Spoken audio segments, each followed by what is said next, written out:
Product not yet rated. Welcome to the Lost Pages of Norse Myth. I'm Jason Weiser, your narrator and host of the Myths and Legends podcast.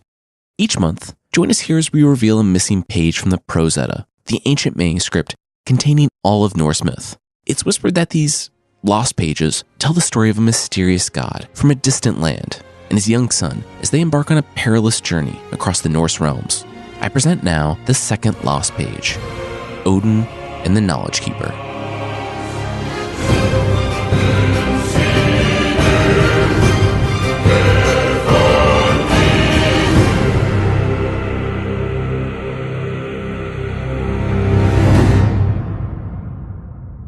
Perhaps this one, she thought as she blew the dust from the cover.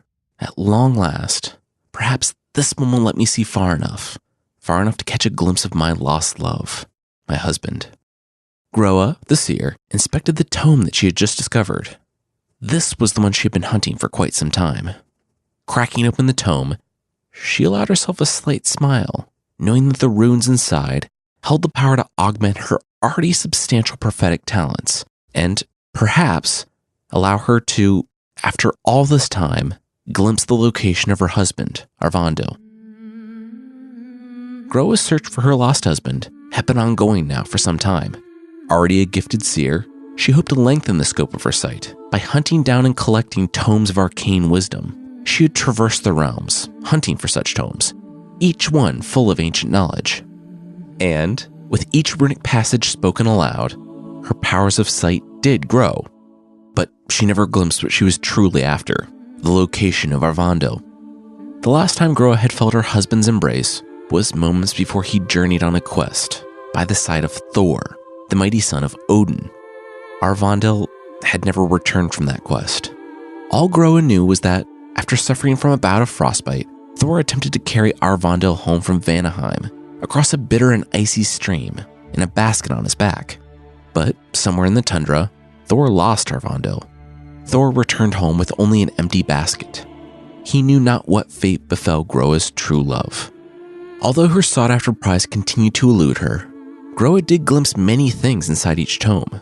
Soon, the search for her husband became a pursuit for knowledge itself, and over the years, Groa had collected her discoveries in an endless library of arcane wisdom. As her powers grew, so did her reputation for prophecy.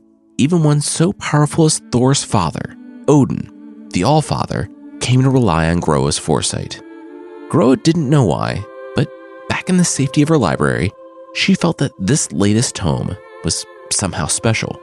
Her prophecies had grown to allow her to see longer and farther than anyone before or since, and she felt this latest tome would surely tip the scales of her talents to allow her to see what she so desperately desired.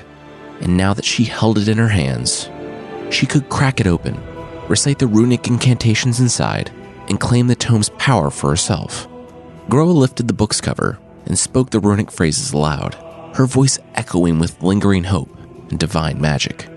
As she spoke the runes aloud, she shut her eyes tight, her mind flooded with images. But the whereabouts of poor Arvandil didn't come with the flood. Instead, Groa grimaced as her mind raced with horrible, disastrous visions. She saw the worlds plunge into a bitter 3-year winter. She saw the sky split, and the realms began to tremble and quake. She saw a horrible terror emerge with a flaming sword and an enormous, beastly wolf rampaging across the countryside as he grew to consume the very sun. She saw the deadliest of monsters and the worst of gods at each other's throats. And, in the events leading up to it all, she also saw a pale, white ghost from a distant land and his young son, somehow intertwined in this terrible prophecy. Back in Asgard, realm of the Aesir gods, Odin's remaining eye twitched. He felt the ripples of Groa's prophecy come crashing across the realms. Ragnarok, Odin whispered to himself with a tremble, and then, lifting himself from his throne, the All-Father hissed, Groa.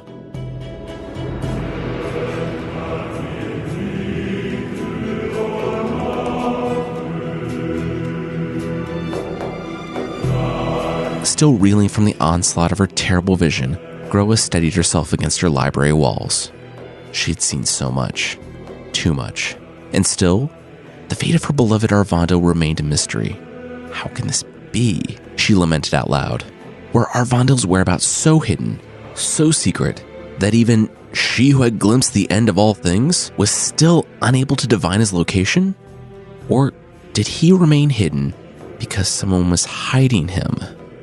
Yes, thought Groa, but what creature would be so ruthless as to cloud her own husband from her sight? Groa didn't have time to wallow in a revelation for long. Moments later, she heard a beckoning call from outside her library's front door. She strained against the heavy door and saw him there. Odin, the Allfather. This was not abnormal. Odin had visited Groa's library many times, seeking her prophetic knowledge. He was most likely here in an attempt to avoid some minor ill fate. Allfather, your presence honors me, Groa started, but now was not the best time. Groa's excuse was cut short, as Odin's hand clasped hard around her throat. The skies darkened with growing gray clouds. He drew her near and demanded, Seer, tell me what you've seen. Odin, Groa stammered. Tell me, said the Allfather, or I shall bash your head in, just like my son Thor did to your beloved Arvandel. Now, Groa understood. In all of her travels, and all her collections of arcane wisdom, the reason she was still yet unable to glimpse the fate of her husband was because Odin had used his enchantments to conceal his death at Thor's hands from her sight. She struggled against Odin's mighty grip, defiant not to tell him of her visions of Ragnarok, or of the strange god from another land. But it mattered not. With a smile, Odin tightened his grip and took Groa's knowledge, her runes, her vast library, and her very life for his own.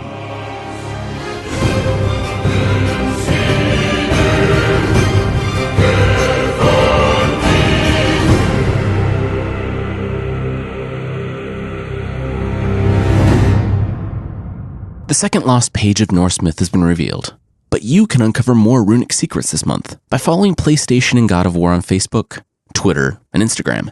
Decipher the ancient runes and speak them aloud by sharing them, and we might reveal some epic visions of the world of God of War. Now, stay tuned for a behind-the-scenes chat with God of War's creative director, Cory Barlog, and Matt Sophos, story lead, on the power of runes and building the runic language for God of War's ancient Norse worlds.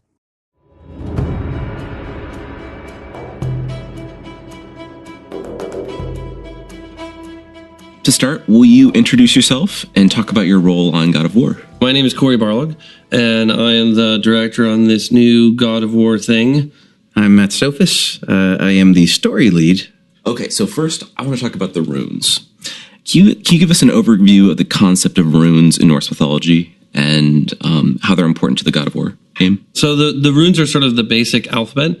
They have both kind of like an individual metaphorical meaning, a larger meaning to them, as well as kind of the phonetic alphabet connection. And then in our game, we're using them as a way to kind of connect the characters to the magic of the world, but also I think just really connect to the world, to kind of create that sense of a barrier between the player, who is Kratos, and the world, right? That kind of feeling that you've entered a world is very different than anything that you're familiar with. Yeah, we're playing probably a little more fast and loose with the chronology of things. For us, the runes are, we're in kind of the pre-migration period of that era. But the runes for us is language. It's kind of throughout the world. In the real world nowadays, you can find kind of graffiti on rocks and stuff like that, and we make use of that as well.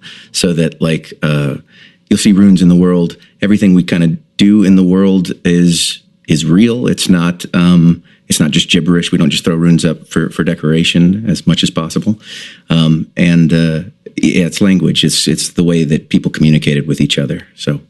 We're giant word nerds, and we believe that the words have power. So it's nice to kind of put that in the world itself to not only empower the characters, so that most magic in this world begins with the speaking of a specific word within the sort of ancient language, but even sort of things within the world. The sun is Kratos' conduit. Atreus is his conduit into this world because he can actually read the language.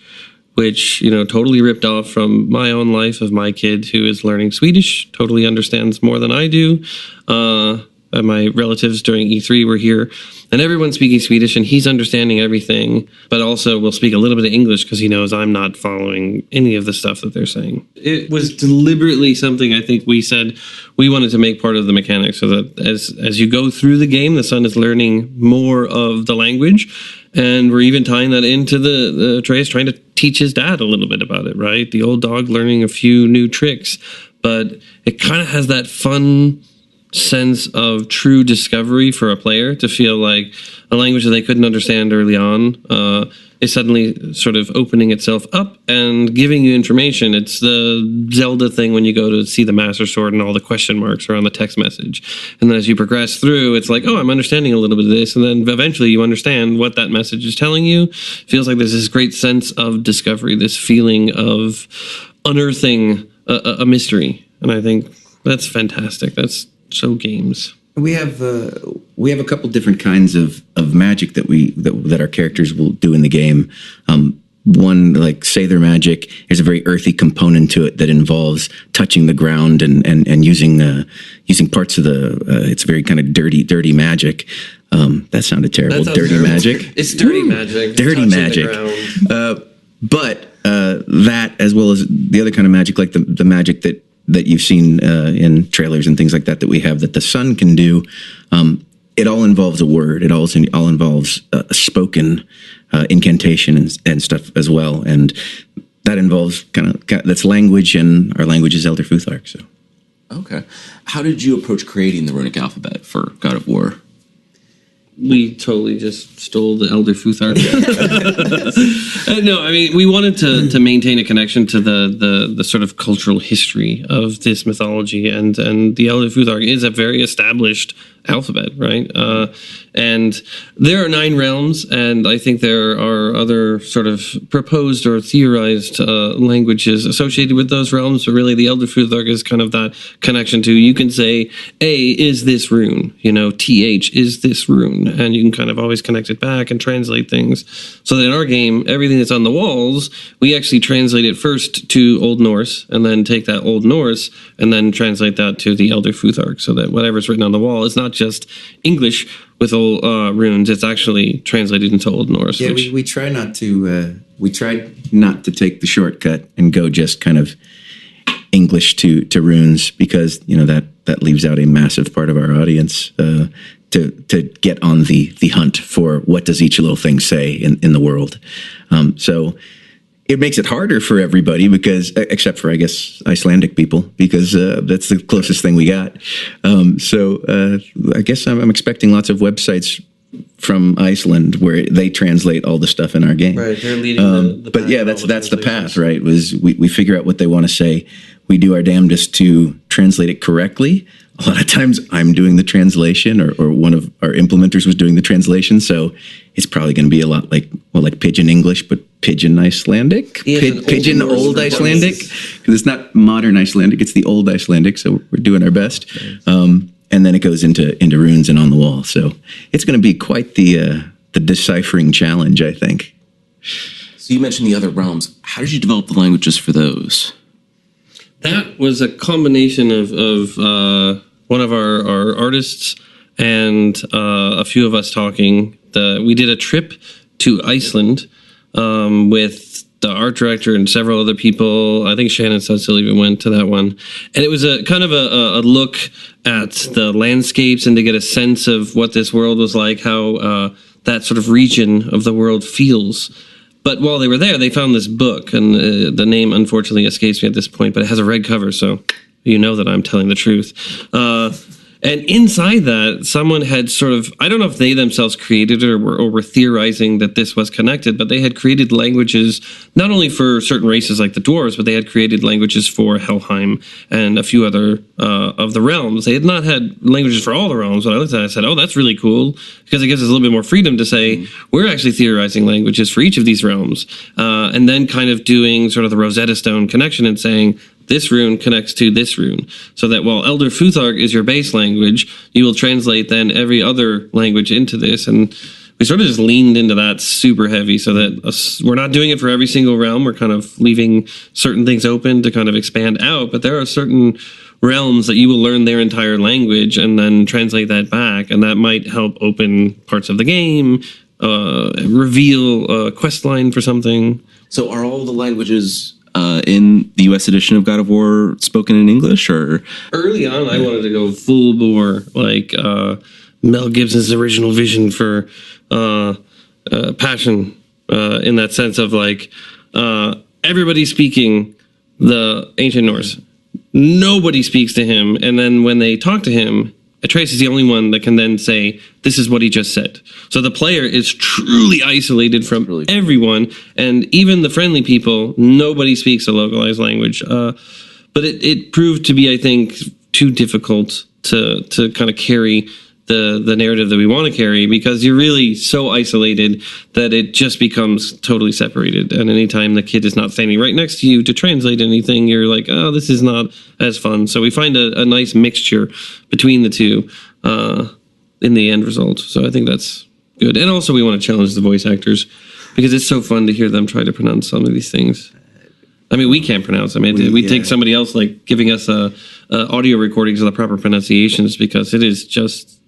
Sometimes I'll just go home and point to something to my wife and say, "What? How do I say this?" and have her say it like 6 times, and I repeat it back, and I'm like, I forget it the next day anyway. So you mentioned Kratos being a stranger in a strange land, like where he knows nothing of the customs, people, surroundings. Why was it important to set him in unfamiliar surroundings? I think because we're going so vastly different with this game, we wanted to kind of put everybody on equal footing. You know, that if you played the game or if you haven't played the game, to be able to step in and feel like, look, we're all equally confused.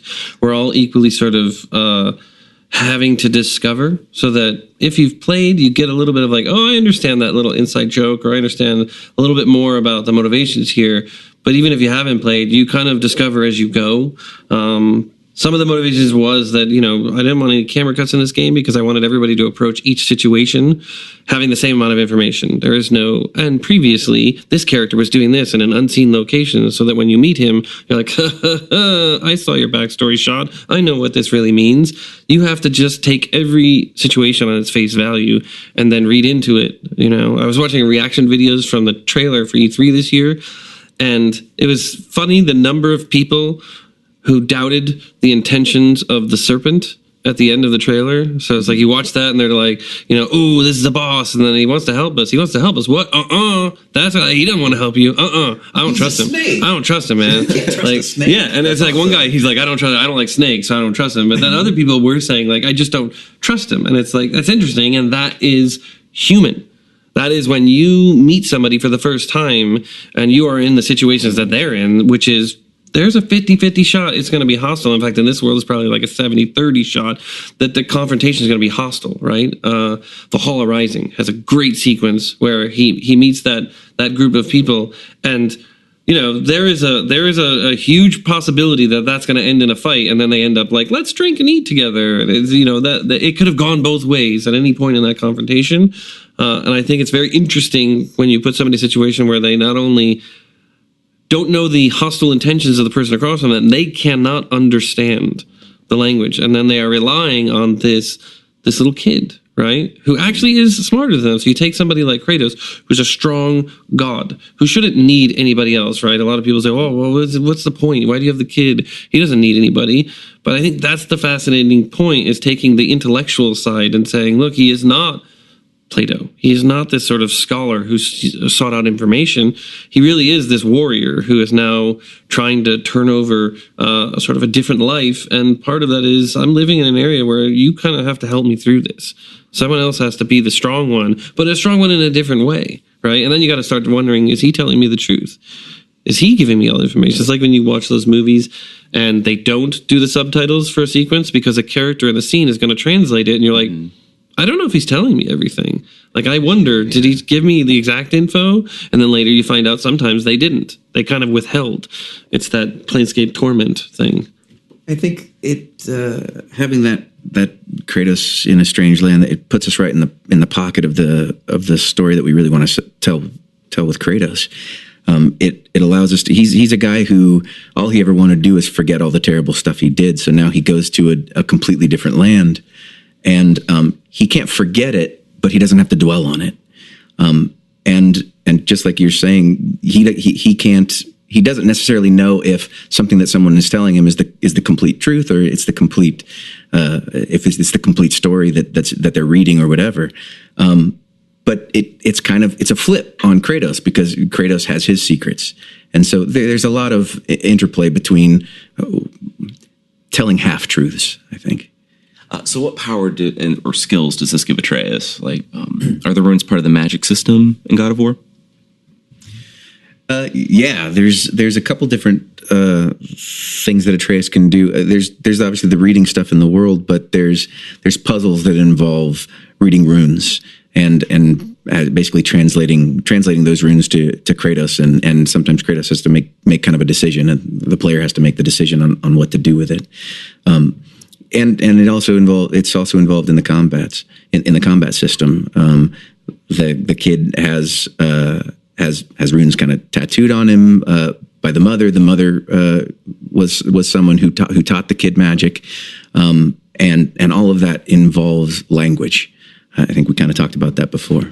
Yeah, that language kind of imbuing the person with power, so that not only the speaking of it, but tattooing things on their body, sometimes will hide them from the gods. It will give them a truer aim or a clearer head. This sort of connection that not only did like symbology, like staves, the sort of practice of magical. They're not runes. They're more like drawings, symbols, symbols. That's what I'm going to call them now. Symbology is what I meant to say, but then stopped and said symbols. So fantastic. Those things would again give you luck. There is one that apparently, if you put it on a pair of pants made of the skin of your enemy, right, it will make the pockets full of gold every night. It's really bizarre. Like, there's some crazy, bizarre stuff in Norse mythology. It is one of the most labyrinthian, confusing mythologies that I've ever looked into. Yes, staves are a whole other aspect. They're similar to runes and how we deal with runes, but staves of protection, staves of hiding, things like that. Those are also elements in the game that we deal with, and sometimes the staves themselves have runes in them. So Atreus knows the runes. Does he also know Norse history and Norse mythology, or have knowledge of the world that Kratos doesn't? He knows everything that the mother taught him. So there are things that the mother has conveyed to him. So Atreus will be able to recognize a Draugr, but he's never actually fought a Draugr or anything like that. So he's got a base understanding. He a lot of times in the game you'll hear him say, "Well, mother told me," but the experience of it, experiencing it himself, it creates a whole other context for him. We have a couple different things where there's an item in the game that you can access, and Kratos kind of opens it up for him, and the kid gets little pieces of story, and he recalls bits that mother talked to him about, but this is a little bit more of a complete picture, because just like anything else, the mother has her own perspective. Kratos has her own perspective. And so all that the kid knows of the stories, Not revealing yet that he's a woman. Correct. all that the kid knows is what the mother has taught him, right? It's that coming of age of the child where fantasy meets reality inside of fantasy, right? That he knows the world through stories, through the limited teachings. They are these sort of esoteric concepts, these fantastic stories told by firelight. But as he then leaves the protection of his forest, he has lived for his entire childhood in a very small bubble in this forest. They've never ventured beyond because they were very safe in this one area. But when he goes out into the real world and starts encountering the things that were told to him in stories, the things that existed only in his mind's eye in sort of a descriptive form, the reality slaps him in the face, and it causes this sort of sobering wake up, right? His opinions evolve. Yeah, his opinions change, and he also becomes the conduit. to Kratos of saying like, look, this is sort of what mom said, but we're experiencing slightly differently. Or no, I can make this connection because of this connection. And it helps at least inform certain things. But Kratos also knows a little bit. He's able to kind of piece things together from his previous experiences. His experiences are colored with the Greek gods, right? Who are the bastard politicians who manipulated all the humans. So to him, that's what these gods have to be. But he's starting to discover that these gods are vastly different. The creatures of this world, the gods of this world, very, very different from the Greek gods. Yeah, Kratos makes a lot of assumptions in the game. And it's all founded by that base in Greek mythology and the experiences he had then. And obviously he was a very different person then too. But all of that colors his perspective. So anytime he might run across a Norse creature or a Norse god or something like that, everything's colored by his past experiences. And the son can go, wait, like in the trailer, right? With the world serpent, Kratos is ready to go. You know, he's expecting, okay, well, it's a big thing. I'm going to have to fight it. Much like how the players felt, right. Previous players felt when they watched that trailer. And the kid is the one who could give him the perspective of, no, he's okay.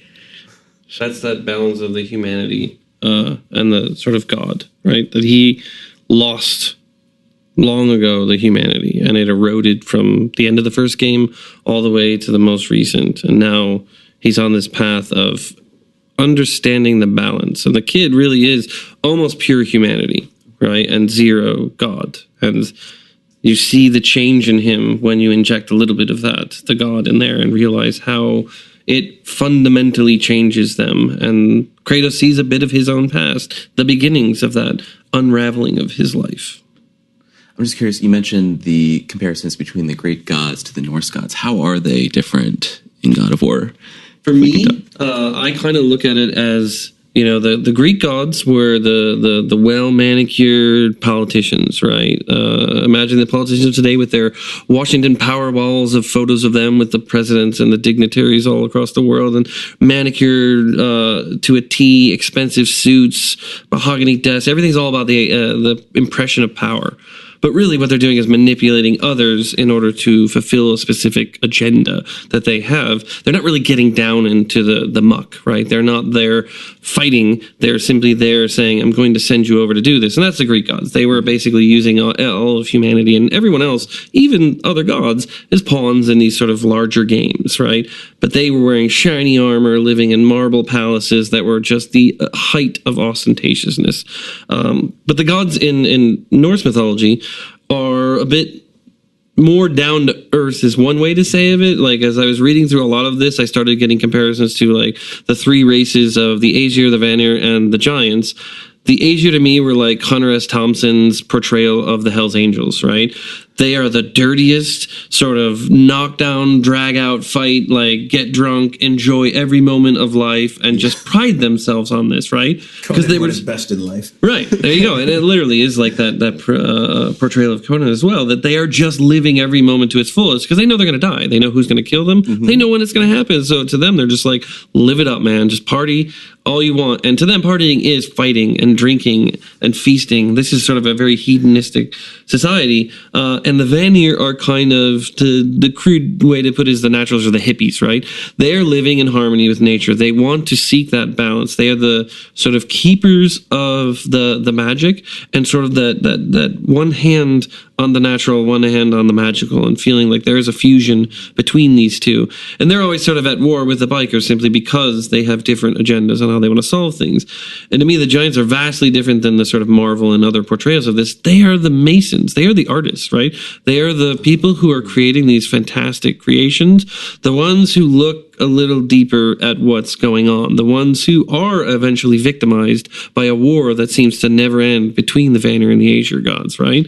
So this sort of layout feels vastly different than one of the gods because they're not really there to manipulate, though Odin always kind of, I think, parallels Zeus. You know, there's a lot of connections to that. Zeus came in many forms, and throughout history, all the people sort of theorizing or analyzing the Eddas kind of have 170 names for Odin. Yeah, he comes in it's ridiculous, dude. It makes it impossible to try to connect anything because you're realizing like everything has 50 meanings to it, and every character could be 20 different characters. So you never know what is real and what is not. But in one way, that's actually the coolest part of it. It's frustrating for me, but liberating at the same time, because everything is very malleable. It is water. This mythology is very much like taking the form of different containers as it moves through the interpretations of scholars. There's such clear texts to reference for Greek mythology, like text from the period of time, whereas what we have for Norse mythology is essentially 600 years after the fact, or actually, I think even longer than that after the fact. Through different cultures. Yeah, filtered through different cultures. I think, the Prose Edda, all that kind of stuff. And through time, right? Through time. It's also the sort of trying to eliminate paganism. Right. There was a lot of Christians who were changing the mythology. Prose Edda was written by a Christian. Or like the wedding of Thor, where it's like they put him in a dress. Yeah. That's a good one. Was that the one where he dresses up in a dress to get the hammer back? Yeah. It's just, I mean, that is just filled with bizarre moments like that when you, I don't know, it feels like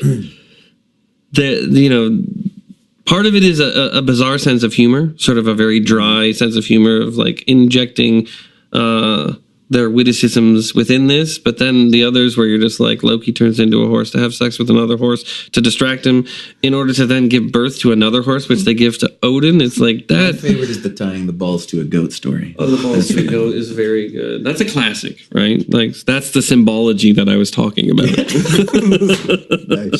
Good callback. Cyclical. Okay, so wrapping up, how can players prepare ahead of time? Should we be studying Elder Futhark, and are there Easter eggs hidden in the game? I don't know about early preparation. It's fun to read about these myths, but it's definitely not necessary because everything we do kind of will be explained as you move through the game. I guess bone up on Old Icelandic. Yeah. Learn conversational ancient Icelandic. Will it be possible to translate the runes in the game? Do they have meaning, ones that you see? Yeah. Any runes that look like actual readable runes will mean something. We do have other areas where it's like they've been eroded away or they're so small you can't read them. Those are ones that are just the decorative that are around. But every single thing that we've made obvious and clear that you see, they're Elder Futhark or other sort of runes from another realm, all of that will be able to be translated and it will mean something. Sometimes we don't let you translate it in the game. Like there's stuff in the first E3 demo that is all over the walls that actually means something, and we don't tell you what that means. So a lot of people had done screen grabs to say, this is what this word means, right? Because we also didn't tell them that we went to ancient Norse. So a lot of people would just translate Elder Futhark into English, and it was like, oh, this is gibberish. Yeah. But if they went to an ancient Norse and then went to their native language, they would understand the word.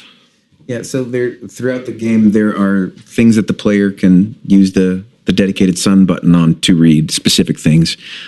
That's all as legit as this American guy can make it. But it's as legit as we can go. And then there's also stuff that you don't actually send the kid to read, but it's legible. It means something, and if you want to take the time to translate it, then you certainly can. And we're giant nerds, so seriously, I've hid so much stuff in this game, and everybody really gets into kind of coming up with these things to hide inside the game. So there isn't much associated with this game that doesn't have multiple secrets in it. I'm talking about literally everything we're going to do. All of our E3 trailers have things hidden inside them. The first one has a lot more than the second one, but the second one still has a bunch of stuff in there. And the game is no different. Everything associated with it also has hidden meaning. Well, as the last question, the god of war Ouroboros seems derived from the Greek omega symbol from previous games. There are several specific runes in the logo. Can you tell us what their significance is? I absolutely cannot. It actually has meaning. We very deliberately, when we started looking at the logo, were kind of thinking about, my idea was that when we went between the different eras, I'm calling them, the mythologies, we would have the consistency of the God of War font, right? The God of War logo, which you get a little bit of a treatment change, but then the symbology at the center, the Omega, was very Greek, right? It was very much the portent of the end of the Greek pantheon. And this symbology in Norse myth was using the world serpent, right? And the choice of each of the runes and their arrangement definitely has a connection to the overall narrative thrust, and I think even exploration thrust of the game. But specifically, we're not getting into what that And is. some of them in the World Serpent logo are, some of the runes are actually flipped if you look at them, and there's reason for that as well. Oh, yeah. It basically just spells out Corey is the master of the runes. Again, it's awesome. That's what you think it says. Right. It says Corey something. Right. It's like that tattoo that just says soup, but it's supposed to say power. Yeah. All right, well, Corey and Matt, thank you so much for sitting down. The game looks awesome. I love the depth and the complexity of it all. So looking forward to it. Yeah.